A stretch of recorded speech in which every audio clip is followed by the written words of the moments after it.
రైతు భరోసా నిధులను రేపు హైదరాబాద్ శిల్పకళా వేదికలో విడుదల చేయాలని రాష్ట్ర ప్రభుత్వం నిర్ణయించింది. వర్షాల వల్ల ఖమ్మం జిల్లా మధిరలో జరగాల్సిన రైతు ఆశీర్వాద సభను ప్రభుత్వం రద్దు చేసింది. రేపు సాయంత్రం 4 గంటలకు సీఎం రేవంత్ రెడ్డి రైతు భరోసా నిధులను విడుదల చేస్తారని ప్రభుత్వం ఓ ప్రకటనలో వెల్లడించింది. రేపటి కార్యక్రమాన్ని సదస్సుగా నిర్వహించాలని సీఎం ఆదేశించినట్లు వెల్లడించింది. రేపటి నుంచి 9 రోజుల్లో రైతు భరోసా అందించాలని నిర్ణయించినట్లు స్పష్టం చేసింది. మరోవైపు ఖమ్మం జిల్లా మధిరలో సభాస్థలం ఏర్పాట్లను పరిశీలించిన మంత్రి తుమ్మల భారీ వర్షాల కారణంగా ఖమ్మం జిల్లా మధిరలో నిర్వహించాల్సిన రైతు ఆశీర్వాద సభ రద్దయిందని తెలిపారు. ఈ 9 రోజుల్లో వాతావరణం అనుకూలిస్తే ఒకరోజు మధిరలో సభ నిర్వహిస్తామని తుమ్మల వెల్లడించారు.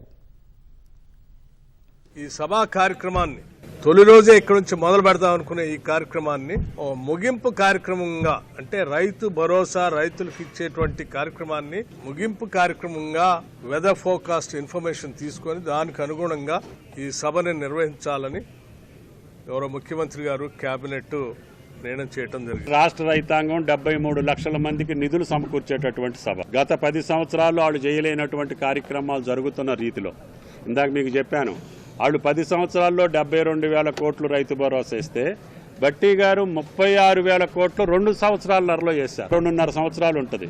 ఇంకా మేము 36,000 కోట్లు వేయాలి. ఎవరిది ఎక్కువ అవుతుంది? ఎవరెవరికి క్షమాపణ చెప్పాలి? కాబట్టి అటువంటి అవగాహన రాహిత్యంతో, అక్కసతోటి, అసూయతోటి అధికారం కోసం మాట్లాడే వ్యక్తుల గురించి ఈ స్థాయిలో బట్టి గారు మాట్లాడాల్సిన అవసరం లేదు.